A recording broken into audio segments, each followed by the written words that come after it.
Good morning. Bonjour. Have my little bonjour sweater on. Okay, so because it is the week of Easter and Passover, I thought it would be nice to just show you a table centerpiece like that you could put on your table. That would be great. So, okay, what we're gonna do, I have some pretty flowers. Some of them are on the older side, but we're still gonna use them, right? We're gonna use everything we have. So I just have this like really kind of cool zinc looking, really thin, I would say it's probably like 18 inches and maybe about 4 inches in width. And it's just clear plastic. So get one of these or something like this around your house. Then what I did is I soaked some foam. This is Oasis. I know I don't like to use it too often, but sometimes I have to use it. So anyways, what I did is I soaked it in cold water. And you fill your sink with water, and then you submerge the logs, and you wait till all the bubbles dissipate, okay? And that's kind of when you know it's ready to be used. So I wedged one in here, and then I got another one. And as you can see, it's a little too long. So I took my little butter knife and I'm going to cut it. Oops. Watch out there. All right, so see how it's nice and stacked? So I think this is a little too tall, so I'm gonna maybe just trim it a little. We're gonna give it like a little trim. And what's so great about Oasis, it's so easy to cut. All right. Of course, I'm doing this on a lazy Susan, so everything's jiggling. All right, there we go. We'll save this for something else. So I'm not sure if you guys remember, but I talked about foraging for moss out in the backyard.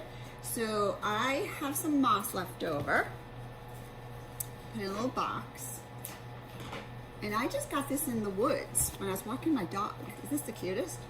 So I'm gonna start building up the moss on the side.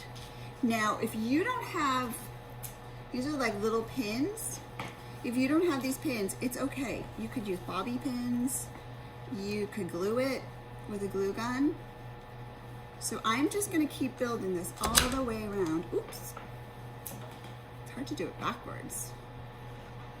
And so I just have all this moss. So we're just gonna keep going around. Because this is gonna be really spring-like, really great table kind of idea. And also, since you have the time, it might be nice to do a craft with the kids. Who knew? You're gonna have all this extra time. Most of the time when you're cooking Thanksgiving, Easter. Yeah, it's like Thanksgiving. I feel like I've been cooking Thanksgiving every single day for all my boys. So see, I'm just going around the edge. So this is like just a nice little craft to do. And I'm just gonna keep going all the way around. So what is everyone making for Easter? I told my husband, I think we should do a brunch. I thought, get a ham, maybe make like a challah French toast. I thought that would be really fun and different. And we could make like a ham. We could make a really beautiful fruit salad, mimosas, you know, I think it would be fun. We'd have to wake the boys up early though. Who knows if they want to get up that early. All right, so I'm just gonna keep going around, all the way around.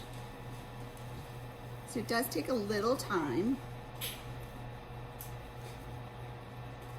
but it's super easy, super fun. So I'm just gonna show you, oh, I have to add a little bit more water to my Oasis. I didn't soak it long enough. See what happens when you're rushing? But at least you get the gist, the idea. So you wanna leave a little bit of a strip inside so you can place your flowers. So, to be double jointed here. And sometimes these do pop out, but that's okay. Oh, you know what else I made? I made little baby bird's nest. These are actually just faux, and I glued them in, but I used a little extra moss. I used another kind of moss, and I thought what we could do is kind of secure these in, or just even place them in. That's so sweet. Maybe I will secure it just because you never know. You never know. Right, so I'm just gonna go in a little sideways and add my little bird's nest. Oh my gosh, that's so cute. Okay, I need two. So there's my other one. So I don't want it like directly across from each other, so I might actually slant it over here because, as you know, folks are sitting on both sides of the table.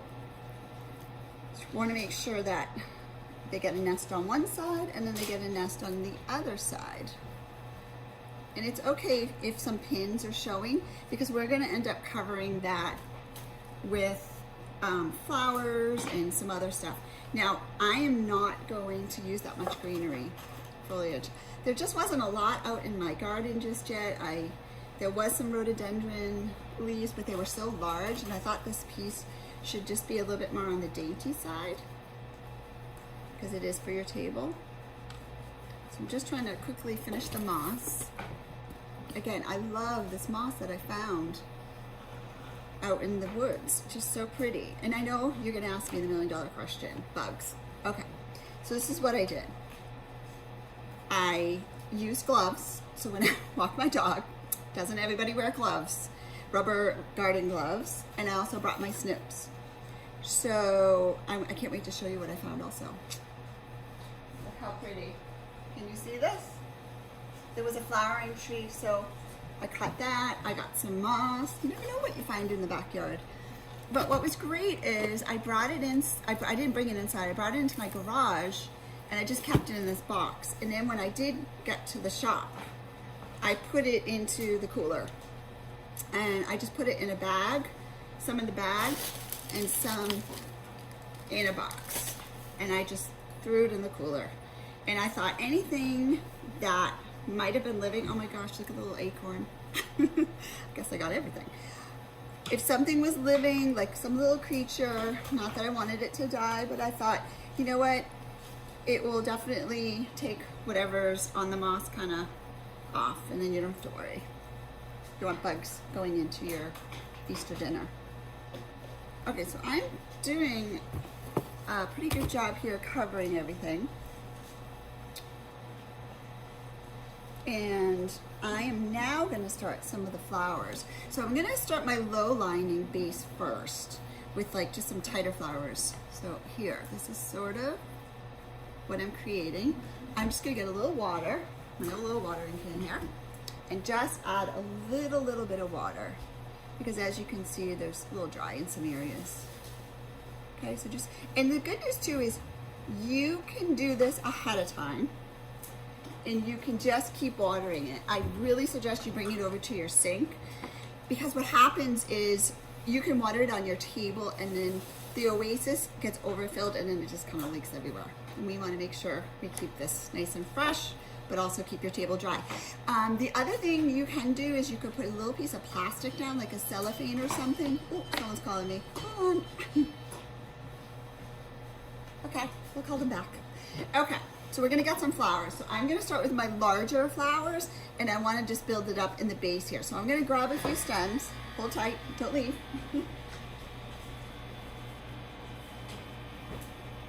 So I just have some, and some of these are actually a little on the older side, but I'll tell you why I like them on the older side. Yes, I blow on my roses. What's so great about this is I love them open. And can you see how the rose, just when they open, they just have like this really yummy center? These are gorgeous. These are called Country Home. Sorry, phone's ringing. Someone's trying to reach us. Okay, so I have just trying to place some flowers here and there. And I do have a few different colors. A few different colors, so sweet. So we're just gonna build this up. Now I want the heads of my roses to be different heights, only because it's a little bit more interesting and your eye just doesn't get to this like very flat plateau almost look to it. And it's okay if some of the moss is coming undone. You just stick it back in. So again, I'm just gonna like also just take out a few petals in the center. I know you're probably like, why is she doing that? Why is she doing that? I just love this very garden-y look. So I'm gonna start putting, and as you can see I'm cutting my stems really, really on the short side. So we're gonna keep building this up. And I'm just alternating with color because you don't want like a pale peach on one side and you don't want all pink on one side. So I'm just gonna kind of balance it out a little bit. Oh, so sweet. So anybody have any good movies? I watched the cutest movie. It made me want to cook for days. I know it's an old movie, but I loved it. It was, it's the one about Julia Child. I think it's called Julie, whatever. It was such a sweet movie. It's just what I needed. I loved watching her work and being taught at the Cordon Bleu in Paris. So if you guys don't know the whole story, it's such a cute story. So Julia Child moved to Paris, not speaking a word of French, and decided that she was bored and she needed something to keep her going. So she loved to cook. She actually, the movie is pretty funny. She actually tried millinery. She tried making hats because she loved hats. So she thought that would be a fun thing. Now, see how I'm massaging the rose? Okay, just to open it a little bit more. I mean, this is just, I know it's very tight, but we're gonna do so much more with it. But anyways, so Julia decided that she was bored and that she was gonna go to culinary school. No, she was just gonna do a cooking class. And then they didn't really have any room or whatever, and so they said, well, we have a professional course. And she said, oh, I'll take that. So she goes to the class, and all these chefs are trained chefs, and they're chopping onions and really quickly and efficiently, and she's kind of behind and she doesn't understand why. But I loved her spirit. She went home, and you know what she did? She started practicing, and she started cutting onions all day long, cutting onions. And guess what? She got good at it, and I love that. So it's kind of like floral design. Just keep doing it, keep trying. It's not a science. There's no good way, wrong way, whatever. Just play with flowers. They're just beautiful. And I loved her spirit that she just went for it. Okay, so we're gonna keep going.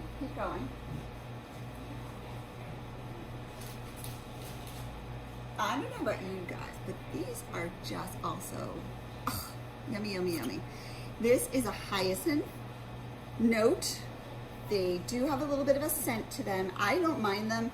I think they smell really, really sweet, but a few folks definitely struggle with the scent.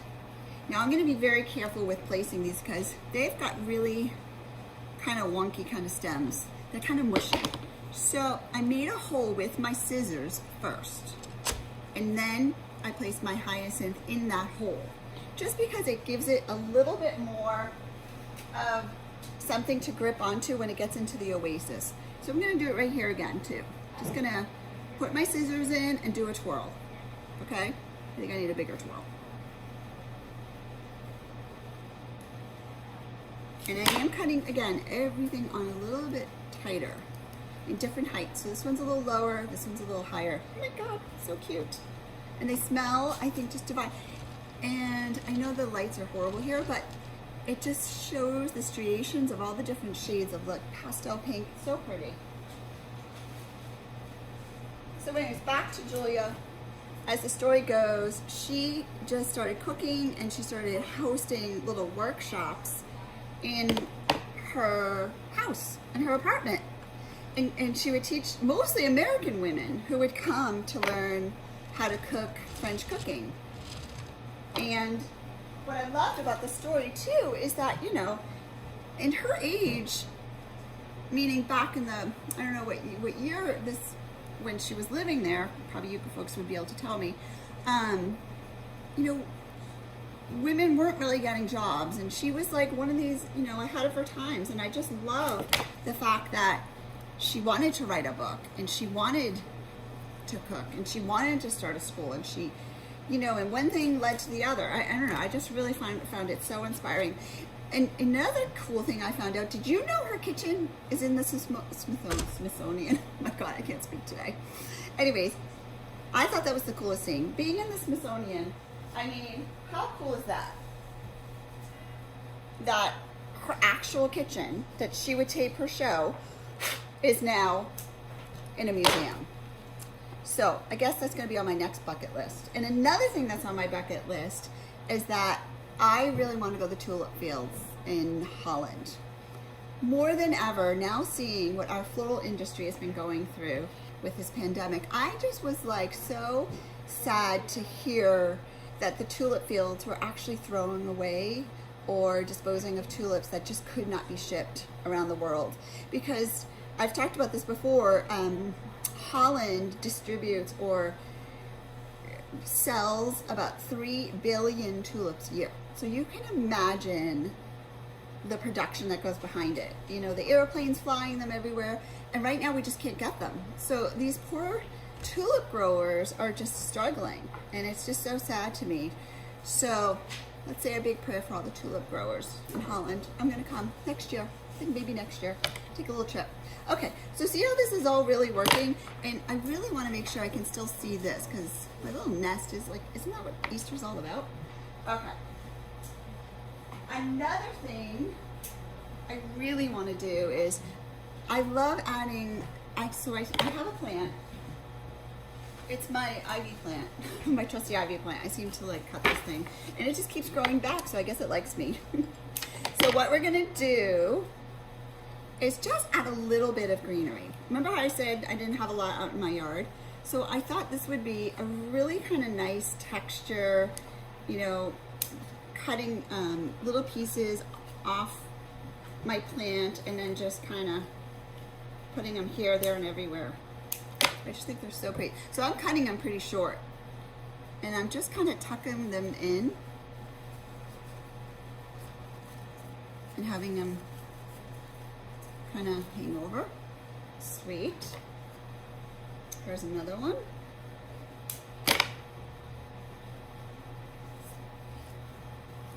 Also kind of sweet. Sweet, sweet, sweet. Now, I know I might get this question, what other kind of plants can you use? So I grabbed also from the shop one other plant. Oh, it's right here. It's a jasmine. Can you see this? See how pretty that is? I love how it just kind of bounces and dances in the arrangement. So I think these would be also a great addition. And I mean, this is supposed to be fun. There's no rhyme or reason. I'm just kind of playing. There's not like a science that I'm putting this in and that. I'm just playing. You know what? It's fun sometimes to just play. No pressure. You know, it's not a wedding. I'm not doing it for an event. I'm just doing it for fun. And I actually think I'm going to give this to my friend and let her kind of, she's got young daughters. They're going to make Easter eggs. So can you see this? See how this just strays up and your eye kind of goes up, then it goes down, and then it goes back up again. Isn't that so sweet, so pretty? So I'm really loving this kind of composition, if you will. Add a little bit more greenery here and there. And also I'm going to add a little bit more roses. These are a garden spray roses, so like this is one stem. Is that nuts? Can you see it? One stem. I love it. So what we can do here, these little buds, is just kind of peek them up a little bit. I know, they're just so bouncy and sweet. And they have a very flat face, which I like. And then what they do is open up again, and they show that little center thing I love going on. So I might actually tuck one over here. Sweet.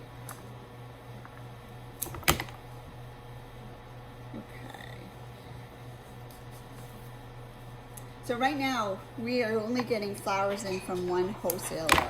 Unfortunately, a lot of our wholesalers are just not flying, you know, product, and the airplanes aren't flying. So we have one great wholesaler that is still shipping, and they supply a lot of like Trader Joe's and Costco, but they also have some, you know, higher end flowers that we have been kind of trying to get as well. So I'm still flowering.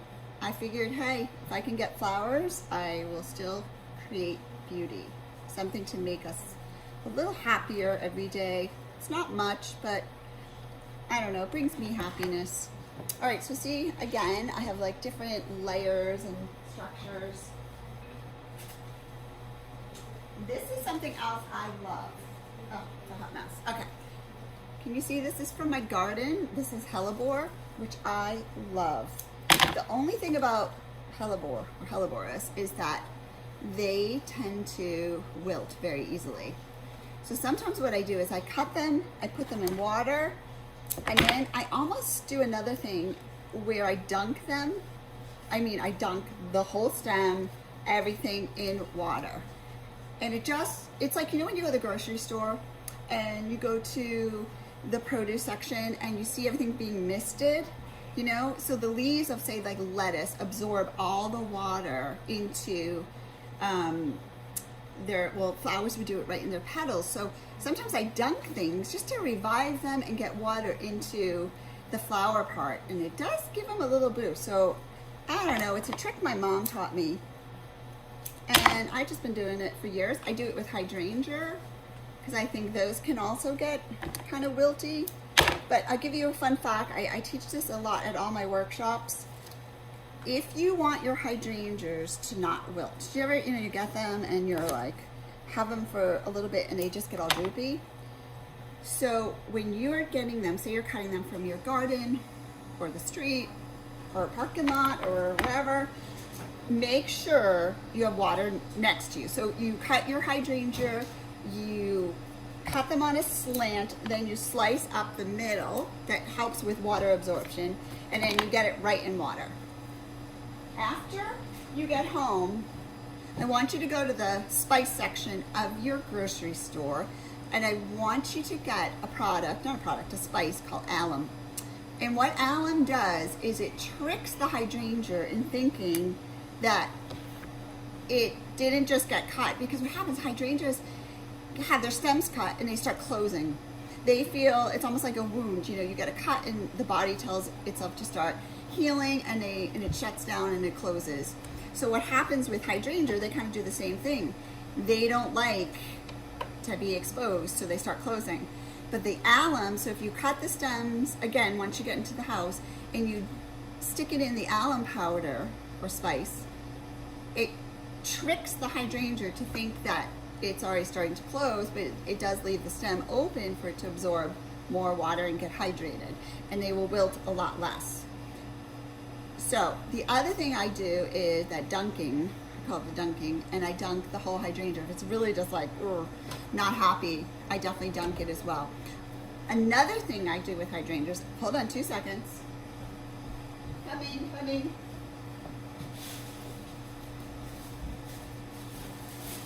I got this from my wholesaler, and it's just a store-bought hydrangea, and if I'm in a pinch and my hydrangeas are not blooming and I really want to have these gorgeous, blue blossoms in my home, these are like purple and blue and they're just stunning, I will cut them and put them in the alum in the vase and then use them as cut flowers. So don't be afraid to use plants. I find them just wonderful resources. Okay, so I'm going to keep building here. Next is my ranunculus. Look at these lovelies. Oh, they're one of my favorite flower. I love these to be cut on the longer side, because what happens is these are like very dancey kind of, floaty kind of flowers. So I don't mind them being kind of like floating around the arrangement. So we're gonna play with these a little bit because I just think they're so stunningly gorgeous. I'm actually going to bring the whole, can you see them all? Here, I'll give you a better view. Oh, stunning, stunning. The shades are anywhere from a pale pink to a deeper pink and then into the orange. And what I think I love the most about these is the layers of petals. I must have a thing for this kind of, gorgeous. And if something's kind of blocking that middle, I just pick it off. Stunning. So again, I am going to cut this on the longer side.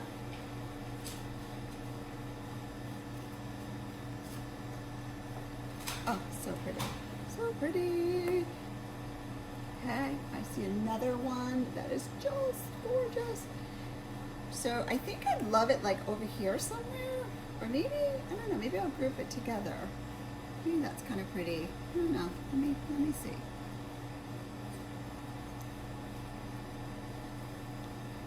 don't know, I'm kind of liking it. So I don't always have a rhyme or reason of exactly where everything's gonna go, but I'm liking it in this area here. I'm just kind of peeking over the hyacinth and these garden roses, these little sprays, and my hellebore. I don't know, I think that's kind of sweet. Okay, so we're gonna keep playing.